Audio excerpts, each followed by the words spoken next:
Hi folks, Jeff Westfall here. I'm starting a new YouTube mini-series here. As you may notice, you'll hear my neighbors' voices. They're maintaining social distance, but they're having fun, so I hope my voice will cut through the background noise. Anyway, today I want to talk about posterior kicking. This is the beginning of that series, the posterior kicking series. Now, why such a highfalutin word? It occurred to me after years and years of being in the martial arts that your kicks can be divided into two groups. That group that works better when my hips go forward. Now what might seem sideways is usually more forward, but there is definitely a cutoff point there between posterior and anterior. I don't subset sideways. In my opinion, something is either an anterior technique that is very close to sideways, or a posterior technique that from the other direction is very close to sideways. I really like to just divvy them up into two groups. So we have anterior kicks, which is what Muay Thai specializes in. Not that they don't have posterior kicks, of course they do. And posterior kicks, which is what a lot of point fighters have specialized in for years. Not that they can't do anterior kicks, of course they can.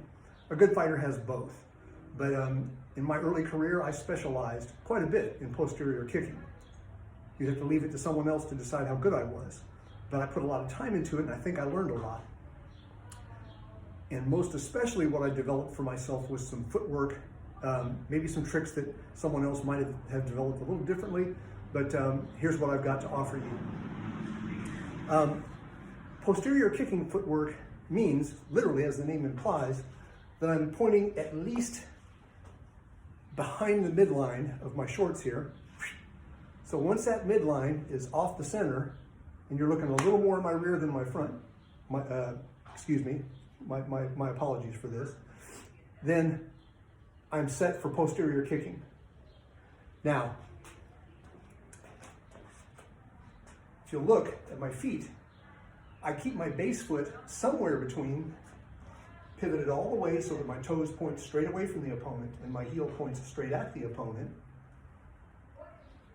That's one extreme. That's going to give you, perhaps if you have great balance, that'll give you your fastest delivery to the target, but it won't have as much power. All the way back to, say, 90 degrees or so.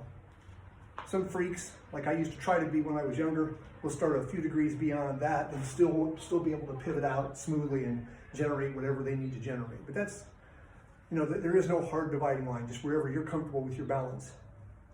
A lot of folks kind of split the middle and hold a 45 degree or so. I recommend keeping this tap foot in position. This is my protection.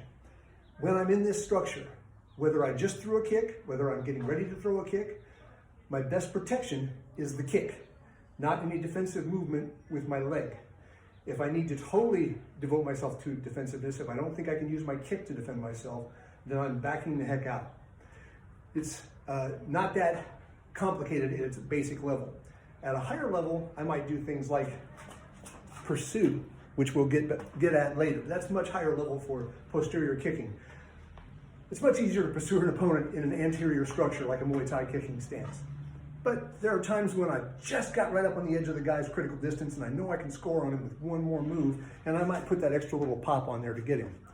So sometimes in training, you might do more than that little pop. You challenge yourself to a higher threshold than just what is necessary for combat.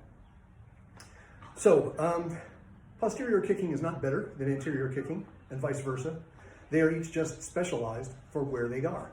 And since your hand weapons tend to aim closer to the direction that your anterior weapons do, that gets the majority of the work from most fighters, understandably so. I was weird. I built my game backwards because I did not train in Muay Thai until 1986. I was 29 when I began. So I had 20 years of kicking, mostly posterior, before I got into Muay Thai. I love them both. They're both my children now, and I don't want to make either one of them mad. So, and that was when I was really more involved in point fighting, which was about the only game in town in 1975 in Evansville, Indiana. There are only 3 kicks, more or less, or 3 kick categories, I should say. You could call each one a kick category because there are variations, but generally speaking, there are 3 identifiable templates that you can go off of and then morph from. The most important one by far, you could still have a complete posterior kicking game with only this, of course, is the side kick. Now there are people who say it's not a side kick, it's a back kick.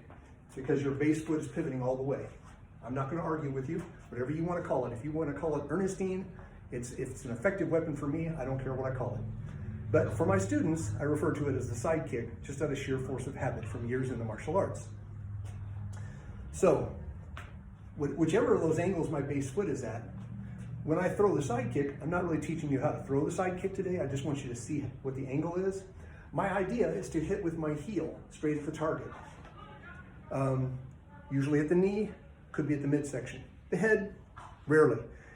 When I was younger and had a really rapid lockout and retraction and good balance with my side kick, I would definitely kick at the head with it sometimes double, triple side kicks, pop, pop, pop. I could throw my side kick like a jab when I was young. Not so much anymore. I'm a little bit embarrassed to show you. I'm 62, for those of you who are watching. I don't move like I used to move. But in 1980, 85, I was pretty good at this, I think. Who knows? I would be remiss if I didn't mention Bill Superfoot Wallace. I was obsessed with him, world middleweight champion, invented the Wallace method of kicking, which is essentially the posterior kicking game that I am talking about right now. I might make a few little adjustments based on things he taught me, but 95% of this is directly from him. Sensei Bill, I'm sure you don't remember me, but thanks for everything you showed me. I was fortunate enough to train for a week with him in 1984, and he turned me and a couple of other fellows at the seminar into his assistants, and was harder on me than any coach has ever been, which I really needed because I was getting pretty cocky in those days. So anyway, side kick makes up the majority. The next one is the hook kick. Now my hook kick at 62 is probably really gonna suck, so I apologize, but I can give you the idea. Now there's a range, there's a whole spectrum of hook kicks, on one end of which is one that swings almost completely from the hip, that way.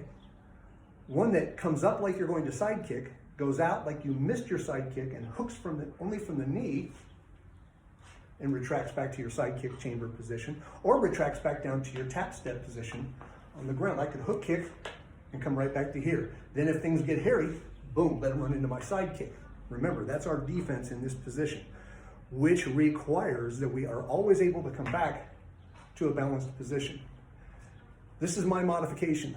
Bill Wallace doesn't do this as much. Some, yes, some. But because he fought under rule sets in which it was illegal to kick below the waist, his preferred position for protection was here. And I used to be good at this. I used to be able to keep it right up here and look at you for 5 minutes and not twitch a hair. But I had to modify it both as I got older, but even earlier than that, because I was worried about people kicking my base leg out. So I've got some modifications, but it still is in essence my poor imitation of Bill Superfoot Wallace's method with my own innovations thrown in. Take from that what you will. Now the last one, this is what I call the roundhouse slap, or snap slap. It's never going to hit as hard as most things that I might call a kick, but it should definitely hit as hard as your jab, as your boxing jab does. It's not going to hit like a Muay Thai round kick, and Muay Thai people have a tendency to cringe when they see this kick. So from the same structure, from here, I'm snapping and striking with the front of my foot, maybe with the ball of my foot, if I'm good at that. I don't happen to be very good at that, but some people are. If I'm wearing good kicking shoes, like a Sabat practitioner, the tip of my big toe, that's usually aimed at the temple, at the artery, or at the vagus nerve. At the posterior tibial tendon on the inside of the leg, there's a lot of targets you can go to. You can aim for a rib, right? It's really amazing how effective a combat boot with a snapping toe kick is right at the rib. So normally on a round kick, of course, we want to go more the Muay Thai method, one of the Muay Thai methods, and use our hip. That's better. But because of my structure, because my hip is here, I'm already rotated. There is no body rotation left to speak of, unless my base foot is at a 90, and then I've got a little bit to snap up into it. And I've knocked guys down like that. I know from experience it can work. But it is high maintenance. So if you don't need to develop it, Who cares? It's 95% as good just to leave it out. Because it takes so much work to get it to a decent level. But when you do, you can do some special stuff. I'll be looking at one in a future lesson where you throw a spinning kick, and then without putting your foot down, you come around and hit with that snapping round kick. So it's not quite a novelty technique. A novelty technique, it's a real technique, but extra specialized, only pulled out and used every once in a great while. It's good for showing off.